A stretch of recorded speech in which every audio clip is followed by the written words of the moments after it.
Hey, everybody. Before we get to the meat and bones of this podcast, I was literally about to post this when the news about Jesus Luzardo's extension with the Phillies was announced. So I figured I'd jump back on with Jeremy.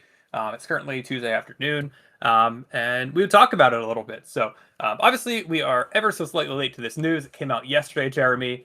But Jesus Luzardo is signed to a that extension starts in 2027. So the agreement that the Phillies made with him for 2026 through arbitration, that stands. And he has 5 more years on top of this year with a team option at the end of it. So, Jeremy, what was your immediate reaction to this trade? I was worried. I was like happy and mixed because just like I've been very staunch in my opinion that he needs to prove he could be healthy full 2 full years. But I mean, looking at the details, it's basically 5 more million. I mean, not basically, it's 5 more million that than what Ranger got, and Ranger is already 30, and Jesus would have been 29 when he got it. But Luzardo's stuff is, I think we could agree, is way more electric than Rangers. Yeah, he throws way faster. That stuff plus is Yeah, off the charts compared yeah. to So Ranger, yeah, right? so if Luzardo loses a couple miles per hour within the next couple years, it wouldn't be the end of the world where a Ranger is just like a mile away. I feel from disaster. And but I mean the funny, I mean, just I read it because I forgot where I saw on Reddit, but Luzardo has 2 years of 32 starts. Ranger has never once hit 30. Tells you something, right? And with starting pitchers, I tend to believe that the Phillies can get the most out of their starting pitching. I think there's a lot of ways that people can criticize and that we have criticized Phillies drafting development, but they have done a pretty good job at keeping pitchers healthy. Aaron Nola had a season from hell last year. Zach Wheeler, TOS. Like, what can you really do about that? But they're done a pretty good job of taking pitchers in with like some pretty patchy injury histories and making it work. And if Luzardo stays healthy, which might be a big if, but maybe it's not, if the Phillies really have figured this injury stuff out with pitchers, I think they're going to look back on this and be very happy at getting this deal done. Yeah, I mean, and besides Nola's like Tommy John scare, like his rookie year, where he didn't end up needing it. Last year, it was like mostly an ankle injury, which is like, okay, you can't really. What are you gonna do And about that? then it was like his ribs because he like Yeah, sneezed too hard when he was sick and he broke his ribs or something crazy. yeah. So, yeah, freak injuries aside, like, like when's the last time one of our starting pitchers needed Tommy John surgery? Painter? But he was in the minors. Yeah, but he was going to start in the major leagues that year. I guess, yeah, but I'm talking about like mid. Okay, what's the last time mid-season injury like that? From a pitcher? Uh, that's a great question. Crazy, right? Yeah. I mean, Chaussee, again, that's another prospect. Got Yeah, it but last he year. was like, oh, but he came to spring training last year, way out of shape, pissed off the organization. He might not even have a future with us anymore. Yeah. Yeah. I really can't think of many at all. That's Bryce Harper got Tommy John, right? But Not a he pitcher. played through it. He missed like a month. So I just found a database of Tommy John surgery list. Okay. Here's the most recent Phillies to get Tommy John. Moises Chaussee um, got it in 2025, last year. Towards the end of 2024, Wenhei Pan, a Who? single A pitcher from Taiwan, got Tommy John. Oh yeah, I remember him. Luis Ortiz, we obviously know him from the bullpen in 2024, got Tommy John from the Phillies. Um, Alex McFarland got it at the end of 2023, but that's another single A pitcher. Then you go back to Painter before then. Brian Walters, a pitcher that they had just drafted out of Eastern Florida State. Harper. Then you're going back to like Christian McGowan, Trey Dillard, but again, these aren't major league guys. Yeah, so it's kind of crazy. I before we started the conversation, I didn't think about it. We've actually had really good Tommy John surgery luck since Randy Wolf. Yeah, yeah. Jake Eddington, Tyler Who? Phillips when he was in Oh, yeah. High A, Taylor Lemon, Jojo Romero. That's probably the last like meaningful one. Yeah, but he like that would help. Jojo Romero got it like before he was even called up. Uh, this says he was in the major leagues in May of 21. What? He was pitching in 22, no problem. That's when we traded him. Yeah, so I guess I don't know. Sir Anthony in 2020. Yeah, okay, that is the last. Yep, that would be the last major one I would consider. Yep. David Robertson. Yeah, but yeah.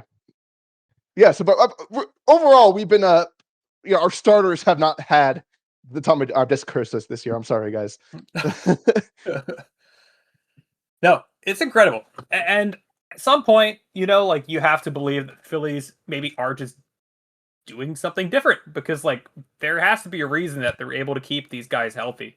Like it gets to a point where the p value is reaching the point where it's like a statistically significant result, in my opinion at least.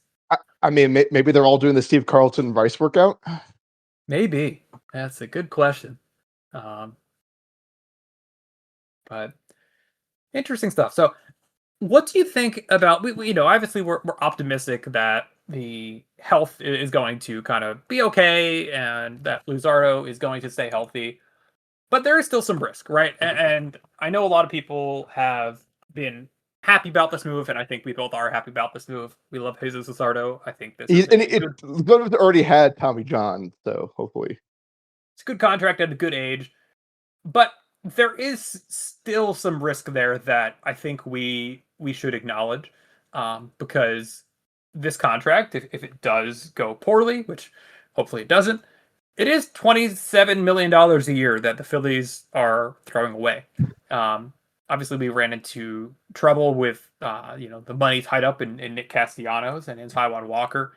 But I think there is still an elevated amount of risk in this contract, which is why we were able to get him for the value we got, because he did not pitch like a $27 million pitcher last year. And if he is healthy this year and he performs like he did last year, that contract's probably getting to like Dylan Cease levels, right?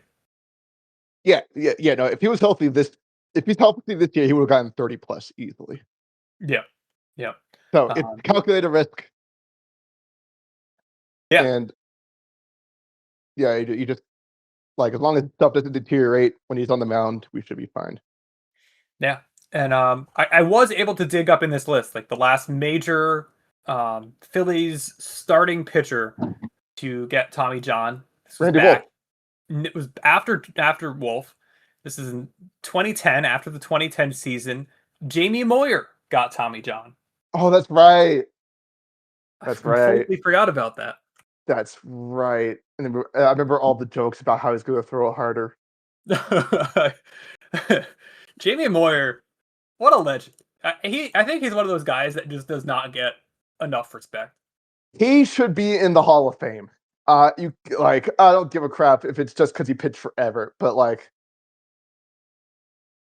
don't look he it should up. be in the Hall of Fame. Don't look it up. How much WAR does he have over his career? I'm already on this page. It's 50. 50, yeah. 50 WAR. Like, I think that I would not have guessed it. I would have guessed that he would have had a WAR total in like the high 20s, low 30s. He pitched for 25 years. Averaging 2 WAR a year for 25 years. Like, how is that not Hall of Fame worthy? It is pretty crazy. It's kind of like the Mark Burley argument, right? Like Mark Burley, who was. I mean, Mark Burley definitely should be a Hall of Famer. Well, I don't know if I think that. I don't know if I think Mark Burley should be a Hall of Famer. But the argument that people do make for Mark Burley, you could also make for Jamie Moyer. Yeah, but like, just like, it's a museum. Hall of Moyer was famous for being the ageless wonder. I know. Jimmy Moyer, if he had 269 wins, like come on, like I know it's a billion starts, but he has the most home runs of all time. Come on. If he one day got inducted, he goes in as a Mariner, right? Oh, he would have to. Like his best times in his career was as a Mariner. He spent the most time with the Mariners. Obviously, he has the World Series with the Phillies, but I don't know. Like the Yeah, but 2000, yeah, his '08 year was heavily boosted by like just luck. His FIP was like almost a run higher. yeah, yeah. I think you look at like 2001 to 2003. Obviously, the '01 Mariners were like a prolific team. He had a great year in 2002 with 5.6 WAR, All A Star game. two-time 20 win winner. Come on, like I don't. It's funny. I actually literally do not look ever at pitcher wins. Like I know they don't really matter, right? I'm sure you know that too. I'm sure, yeah. but it is like at the point now where I don't even look at it. It's just like something so like out of pocket to me. Oh yeah, I mean, well, yeah. I mean, if they were pitching 200 plus innings again, then sure it would matter more. But yeah, since they don't, it really doesn't matter. Yeah, Because Jamie like people would say, Moyer. always don't matter. I mean, they did matter when they were pitching their freaking game. Sure, sure. All 9 innings, they definitely did have a made way more contribution to that. Well, I do think there is something to, like a pitcher that's able to stick in a game, tough it out when they don't have their best stuff. Because there's a lot of pitchers that can't do that. That when they're not having their A+ stuff, they fall apart. And I think that Yeah, no, but I will say the one season where I think no one can dismiss how important the wins for that 1 year are is 1972 Steve Carlton. yeah, yeah. I was 59 win total season. He had 27 with the ERA under 2. Like that is in it. Like that might. I think that might. To me, that's the best pitching season of all time. Just it because is of the pretty. just the narrative.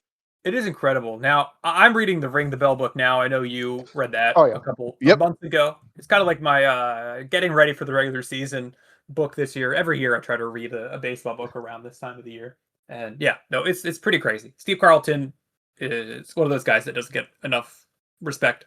Um, really from the city. He is a legend. He is a Philadelphia sports legend. Yep. Um, and I don't think people give him his flowers enough. But back to Luzardo. Anything else you have on him? Because I'll stitch this in with the rest of the podcast pretty soon. Yeah. No, I mean, just his last start was like amazing in spring training. I don't remember exactly, but stuff looked great. So as of now, this is a great extension. We'll see. Yeah, I'm with you. And hope everybody enjoys the rest of the episode. Stay tuned for whatever else we discuss. This was like only a couple days ago that we recorded, but I feel like I don't even remember. But that's okay. Yeah, y'all tell me. Thank you, Jeremy, for being on, and everyone will hear you again in about 5 seconds. Hi. Everybody, how's it going? It's Joe. Welcome back to another episode of the Inside Our Phillies podcast. It is the 8th of March, an unseasonably warm day here in the Northeast as we finally have the sun setting later. Here to discuss on this beautiful day is Jeremy, SJ Phil's fan. How are you doing today? You took my heat. It was hot here for like a week, and then it got really cold the past 2 days. Oh no. Any more snow coming your way in Oh no, New no, no Mexico? snow. It's just like you start dressing, for warmer weather, and then all of a sudden you're freezing.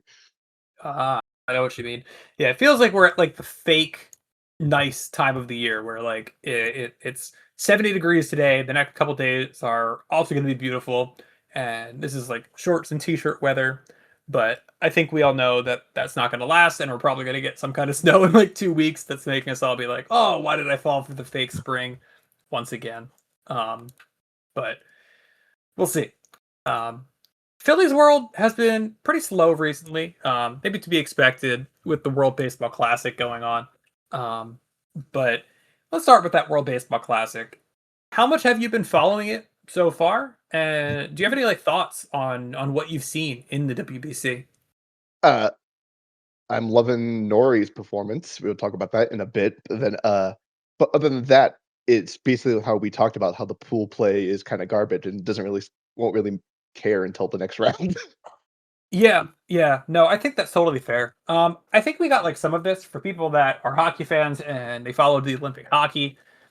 Pool play was also not great in Olympic hockey. Maybe for like the exception of like a couple of games, like Sweden and Finland, probably the best one in pool play. But a lot of the games were just blowouts. Um, but like the U.S. playing Great Britain and Brazil, even though these games have been maybe closer than people were expecting, um, it's not something that's really making me turn the TV on. Like in a way, I think it's actually kind of crazy that these games are getting like the prime time slot on Big Fox. Like it's a little bit surprising to me, if I'm being honest with There's you. there's nothing on right now. Yeah, yeah.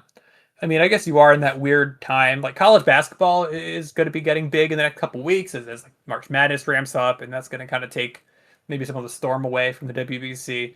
Um, but I have a little bit of a hot take I want to say about the WBC because like this is something that I feel like maybe I've gone back and forth a little bit on. And overall, I think it's great to have like more meaningful baseball going on in a time where normally we would kind of just be in the doldrums of spring training. So I am pro WBC, but like the amount of people that I've seen on Reddit saying that this is like the most exciting, best baseball they've seen ever. Like there's no way Sorry. those people are being serious, right? I don't know. Maybe the first time watching baseball. Yeah, I don't know. Like most exciting. Like I can't believe we've never had a walk up home run before. Yeah. Yeah. No, that is true. Now that was cool. But even Albies, he didn't like seem that excited. It is. It's a good point, actually. I think Albies is gonna have a good year. We've talked about this in like the season preview, but I'm a big Ozzy Albies fan. But yeah, no, you're right. It was a weird reaction.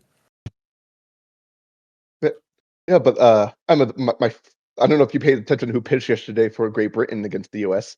But the starting pitcher Tyler Visa, former Philly prospect.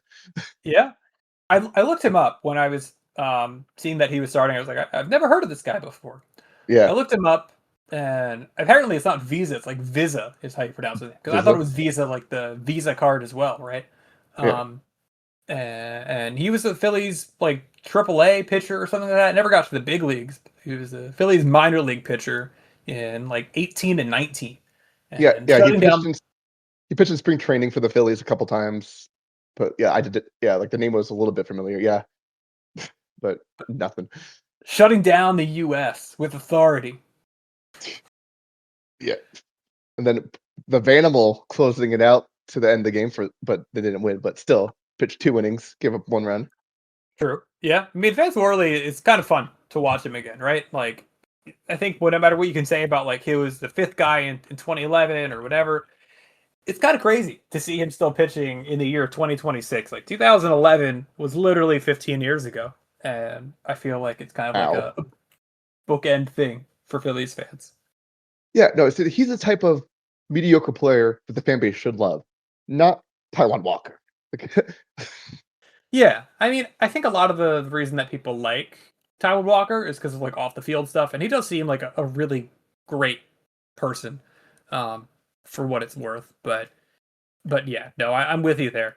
Um, I think one of like the more interesting WBC results. Now I didn't watch this because this was at like 5 in the morning, this morning. But Australia played like Japan incredibly close, four to yeah, I three read game. about that.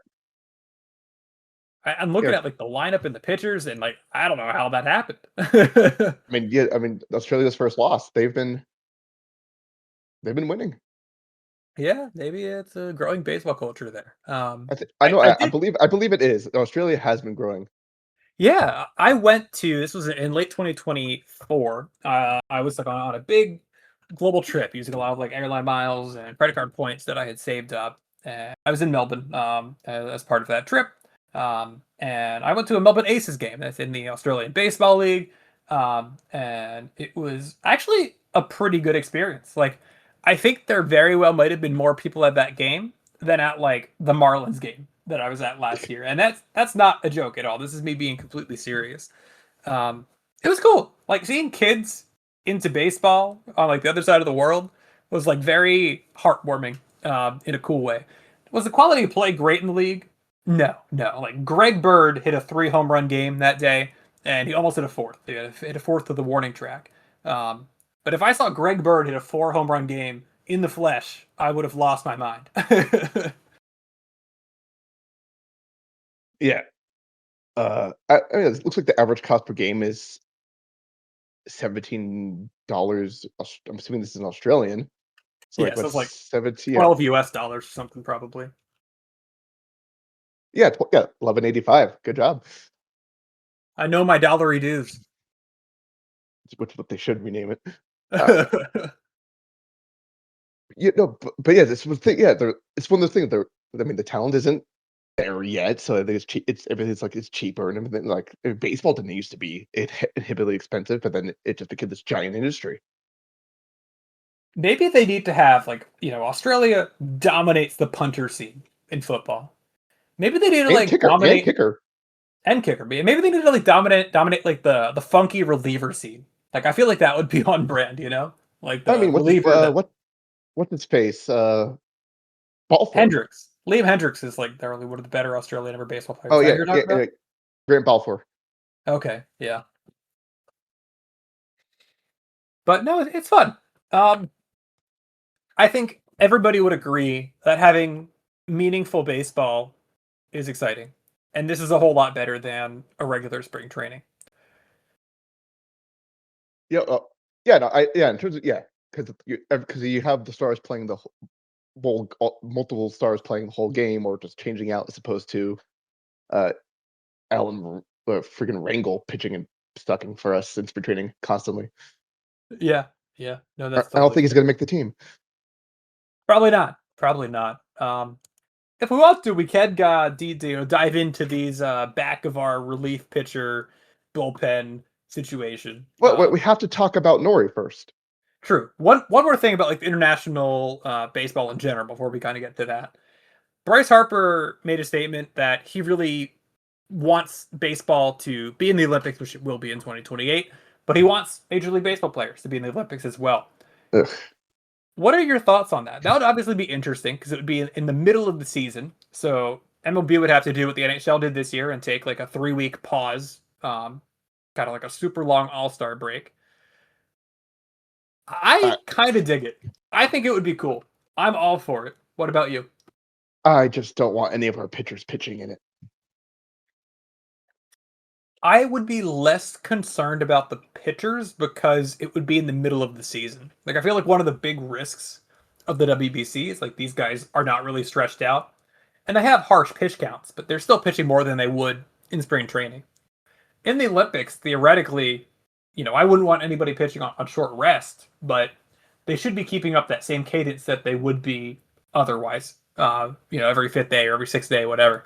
Um, I know, but you still have the modern baseball being like innings are a scientific fact. You can't pitch this much, and so yeah, that's my only concern. that's fair. I would potentially even be willing to like shorten the season a little bit for it.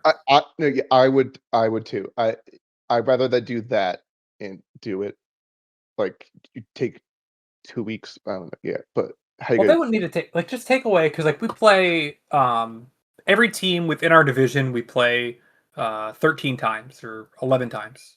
No, it's 13 because it's three game series and one 4-game series, and then we play obviously all the interleague stuff. Here's how you can just take off some games.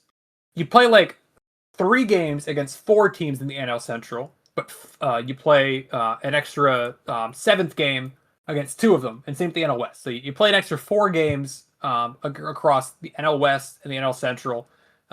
Just cut off those 4 games, and if you want to cut off like the fourth interleague matchup against like the Blue Jays or whoever your designated rival is, Yeah, and no, yeah. bam, I say I'll just cut interleague from that. That's how I would handle it. they're still going to want everybody to play everybody. Like you can say what they want about the balanced schedule, but like I don't see them. I don't see them reversing it. Do you? Nah, it's the floodgate is open. Unfortunately, right? I don't think that's necessarily a good thing, but I'm more positive on it than most people. But anyways, you had some exciting stuff to say about Dante Nori. I think this is exciting a lot of Phillies fans right now. Yeah, What do you have so about him? someone, yeah. So I would like to apologize. I did not understand Dante Norris' game. I've been a hater. Just because I did not like the pick.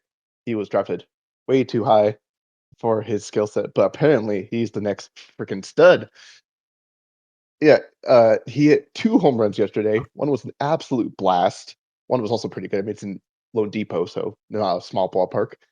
And then today he only went 2 for 4, which lowered his batting average to 714 and his OPS at 2.1. No, it's crazy. I think it's No, I'm encouraging. sorry, 2.492. Oh, what a big mistake. No, but I think it's encouraging a lot of people, right? Because if Nori is somebody that like we all knew that the Phillies were kind of going under slot, trying to save money on that pick so they could spend more on picks later on in the draft. Just one of the weird intricacies of the draft. But I think he is getting some more respect among scouts, and you'd think that what we're seeing in the WBC is going to help. He's currently rated as the 7th best prospect in the Phillies farm system, according to MLB Pipeline, directly behind Arun Escobar, who I think is a decently well-regarded prospect. If Dante Nori can have the cachet that Arun Escobar does, I think that's a big positive for the Phillies, right? Yeah, and I have to call out on our subreddit Schroeder20, who had the ridiculous take. Uh, he was like, I'm glad. Remember, we took him as bad pick. Now he's looking at plus in a fielder with power. He still does not have power.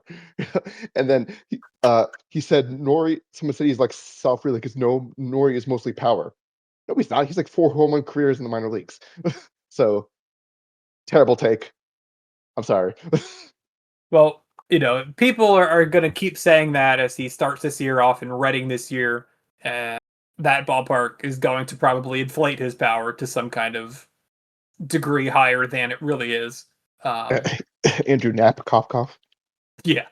No, I mean, completely beside the point. But they got to just make the fences a little bit bigger in Reading or something. Because so many times I see somebody's stats in Reading and I'm like, whoa, this guy's going to be so good. And then I'm like, oh, it's Reading. That's why their stats are inflated. We don't need to bring the PCL over into Pennsylvania, but alas, a PCL ballpark is there in Pennsylvania. Yeah, just for the context, Andrew Knapp's career slugging was 312, and then outside of Double A, it was around 350, 340s. He played in where are you? Oh yeah, and he played 55 games in Reading. He hit 11 home runs, slugged 631, had an OPS of 1.05 with a batting average of 360. So crazy. I remember watching when it was happening. It was ridiculous. No, it was ridiculous. Andrew Knapp. This is a discussion with somebody else that I was having the other day. But when you look at their careers, how do you compare Andrew Knapp to Stubbs? Their careers are Oh, same player. Same player. yeah, I feel like my intuition would be that Stubbs is a significantly better player, and he is, but it wasn't by nearly as much as I would have thought. Because I think No, everybody was so relieved. Stubbs has the ability to bunt for a base hit. That's mostly the bigger difference. And when I was looking up Andrew Knapp on Baseball Reference, his 2020 just shocked me. I do not remember him being a productive baseball player in Oh, I do. 2020. I do. It must have been a weird COVID era, just completely Oh, block things out. oh But yeah. No, but no, he walked. Yeah, he played a lot and walked like crazy. Yeah, he just hilarious. Yeah, no, but I had hopes for him. I was excited about Andrew Knapp. why did he play Switching. so much in 2020? I don't know. JT played in 47 games. Were they DHing JT? The 2020 season is just such a haze. Like Yeah, Gosselin had 20. Gosselin was the primary DH. crazy. What a crazy year. Yeah, yeah. It was just.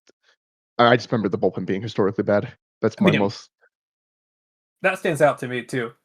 But I mean, yeah, no, it's Andrew Knapp had a 130 OPS plus in 2020. His OPS was 849. It's absurd.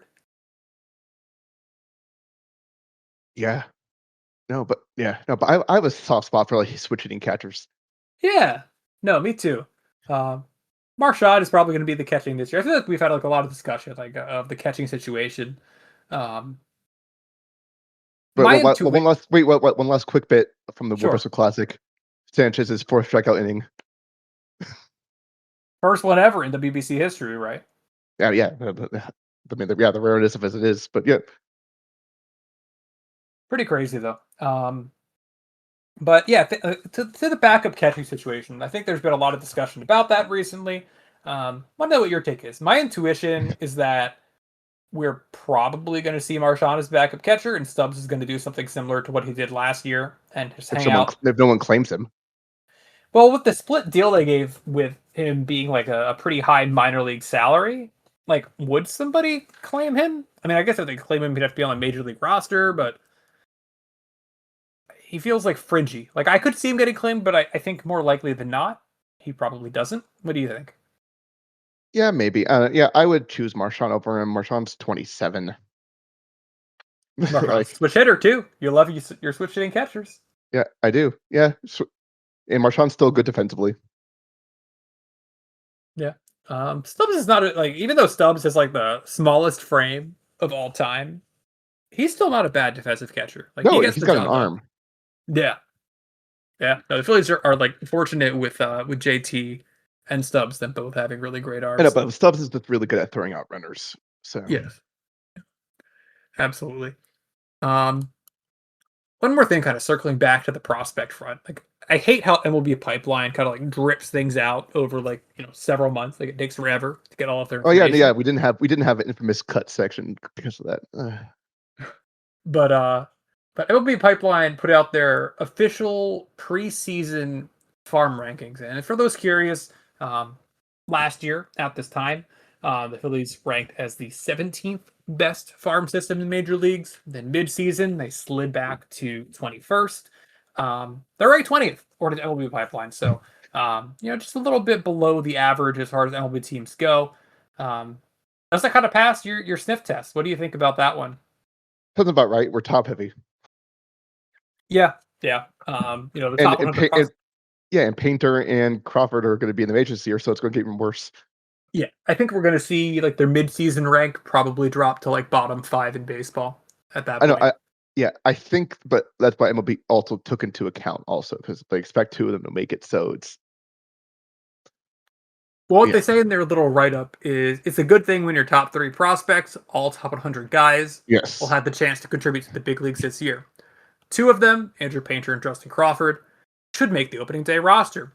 Just beyond the top 100 prospects, there's excitement brewing with 2025 first rounder Gage Wood and 2026 international signee Francisco Renteria, who is already creating buzz in the organization. But yeah, you figure once Painter and Crawford both drop off and they only have one top 100 prospect, it's going to be a farm system that's ranked in a bad spot.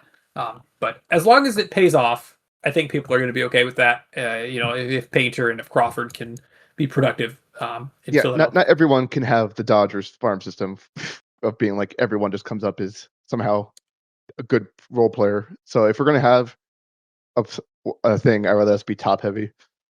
Yeah, yeah, no, that's a great point. Um, Speaking of Aiden Miller, this was a thing, but prior to the podcast, Inside Baseball, I knew there was something I was forgetting to talk about, and it was Aiden Miller, because there was news that came out about Aiden Miller. He flew to Philadelphia to see the team doctor about a recurring back issue, the one that sidelined him so far in spring training this year, and that also caused him to miss the end of the 2025 season and the entire Arizona Fall League in 2025. The Phillies insist that there is zero concern about the top prospect, Aiden Miller, but there's also no timeline for his return to action. So he's back in Clearwater now, but he remains limited in what he can do. And according to Rob Thompson, there is no timeline, and he has not swung a bat in 2 weeks. So we want to get him healthy to a point where there's no pain and get him back playing again. Um, what are your thoughts on like this whole situation with Aiden Miller's back? I mean, yeah, I mean, it sounds just like yeah, we have Bohm. He's not expected to make the roster anyway till if he was until summer anyway. So there's no reason to rush him. He's he wasn't a major. He's not a major part of this season. as long as it doesn't turn into like a chronic problem. I think he's Yes. probably of like our three big prospects. I think that he probably has the highest floor. Like I think the Yes. floor of Aiden Miller is a lot higher than the floor of Painter or Crawford. Yes. Like Yeah. no matter what, Yeah. Yeah. The floor go of Aiden ahead. Miller is like 250, 10 home runs, 30 stolen bases. That's pretty good. Yeah, it's not going to be that different from Bohm, right? Maybe like a little less bat to ball skills, a little more speed, better defense. Like his floor is probably Alec Bohm, Yeah. unless this is a chronic back issue that really affects him. Scott Going Rowland. into his future. Yeah, well, if he turns into Scott Rowland, I think we'd all be thrilled. Oh yeah, but But interesting stuff going on there. Anything else that you had that you really wanted to bring up? I know that it's not did going we to be talk the about? longest episode. We didn't talk about Rojas, right? Oh, you're right. We didn't talk about Rojas. Yeah, I just realized. Yeah, we didn't talk. So everyone's aware at this point of Johan Rojas not officially being suspended for PEDs yet, though it seems like there was a positive test and he's in the appeal process, according to the reporting that we've been getting from Matt Gelb, John Heyman, a bunch of other guys. Um, this is obviously causing him to miss the World Baseball Classic, but he is still playing in spring training for the Phillies during this appeal. So he's looking down the face of an 80-game suspension and being ineligible for any postseason games this year. What are your thoughts on this one? I mean, famously, the only suspension that's been repealed is Ryan Braun, and we all know that is a crock. Was a crock, and uh, so yeah, he's not going to be playing. Yeah, and does it make a big difference for the Phillies? Like, probably not. It maybe It puts a it, it little bit it more. it might be beneficial because it means they can't stupidly play him. Yeah, but if it does, if Justin Crawford is unplayable, then they have nothing they can do in center field other than just throw Marsh back there again, right? Yeah, yeah. So, but I don't think it'd be that much of a difference between bad Crawford and bad Rojas. I don't know. Yeah, I mean, maybe defensively, like you can feel good about Rojas defensively, but yeah, you're probably talking about the exact same. I'm just thinking this puts more pressure on Crawford, but honestly, I think the Phillies are already putting quite a bit of pressure on Justin Crawford, so I don't think it really changes anything big there. But I am a little concerned. Like, there's probably not some kind of like steroid ring in the Phillies, but like when you have three PED suspensions within 9 months on one Oh, team, it is pathetic. it's pathetic. It is not normal, and it should not be accepted or tolerated in the slightest. And then you add on Harper's EBOO nonsense on top of that. Um, and it's just, I hope this gets tightened up. Because I think if there is another one coming at some point, who knows? I think then people would start to like freak out. And I hope that there isn't some kind of chronic problem. Yeah, yeah. No, definitely do not want. How would you rank the three steroid suspensions if obviously Rojas is confirmed? How would you rank them in terms of like the surprise? Like all three of these have shocked me to different levels, but how would you rank them? I mean, Alvarado's was more like, God damn it. uh, That would make me and then angry. That was yeah, angry. Kepler's and Rojas made me laugh. Yeah, yeah. I think Rojas's was maybe the least surprising at the moment because like I remember looking at those pictures of him like all buffed up, and I was like, that's just a little bit weird. A little bit suspicious for it's been like a scrawny guy for so long. Alvarado's makes a ton of sense retroactively, um, but at the time it was just anger, and I think that we can honestly blame some of the faults 2025 on him still. But Kepler's is just nothing but funny. I mean, he messed up his entire career, and that sucks for him, I guess. But he also did it to himself, and he'll probably go to like the NPB or something like that, and Well, they, Continue. I think MPB honors MLB suspensions. Do they? I was. Is it the KBO that doesn't then? Uh,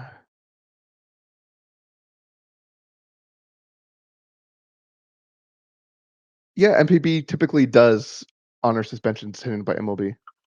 It's the KBO that doesn't then honor MLB suspensions. I think I think it depends. I think they don't care. I think it's when it comes to steroid suspensions. Okay. Yeah, but I think yeah, look, it's MPB, KBO, and yeah, because like there's like for 10 years ago, Francisco Mejia can't play in MPB, KBO. So it makes sense Interesting. because steroids. It's like one thing when it's like like a cultural difference and crap. Like I'm obviously domestic violence is bad and everything, but Sure. like but it's all legal, different legal. It's just different with different countries. Sure. And No, that. but when it comes to like sports, yeah, like performance enhancing drugs, like they don't want to sign someone who's a steroid cheater. Yeah. Yeah. That makes sense.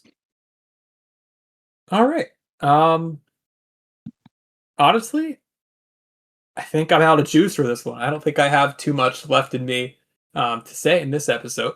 Do you have anything else? Seeing Albert Pujols as an old like a manager with glasses made me feel really old.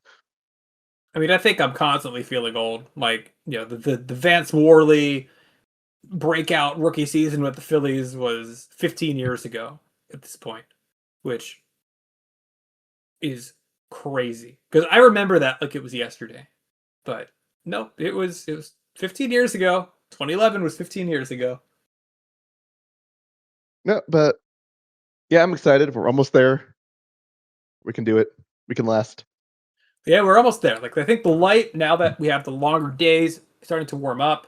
You can probably sense the positivity in my voice. Like we are back to a better world in in the Northeast. We are back to nice weather. We're back to the hope of a new baseball season. What else I'm excited for, Jeremy, is the podcast we have coming up on Friday. For the very first time, we're gonna have Matt Gelb on the podcast for an episode. I don't think we're going to be doing a ton of talking about the current team. I think we're more so going to be asking about like his career and like his experiences covering past Philly teams. I think that's going to interest both of us a lot. And I want to let everybody listening to this know ahead of time. I'll be putting this on Reddit in a couple of days, and I'm going to have like a question and answer session there, similar to what I had with Garrett Stubbs. So obviously, I'm going to have a lot more time with Matt Gelb than I had with Garrett Stubbs last year, and it's going to be nice to talk to Matt, and I'm looking forward to it a lot. How about you? I'm excited. Yeah, we're gonna get the Phillies inside scoop. Um, I'm excited to ask about like old teams that he covered. Like covering like the 2018 Phillies must have been a really fun experience in like the most like backwards way possible. And I want to know more about that. Yeah, no, just I mean, yeah, Hoskins like first full year, a little bit of exciting times. Like five first basemen on like the same team. Because like I don't know, it's just gonna be funny. And like I'm really looking forward to it. We are making like an effort to kind of have different guests come on at different times, and we are going to be working on something similar to what we did with Garrett Stubbs last year. I have stuff working behind the scenes for that, so um, everyone will have to stay tuned on that. I'll hopefully have something to announce on that front later on.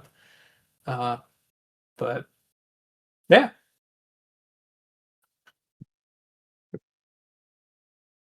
all Yep. right.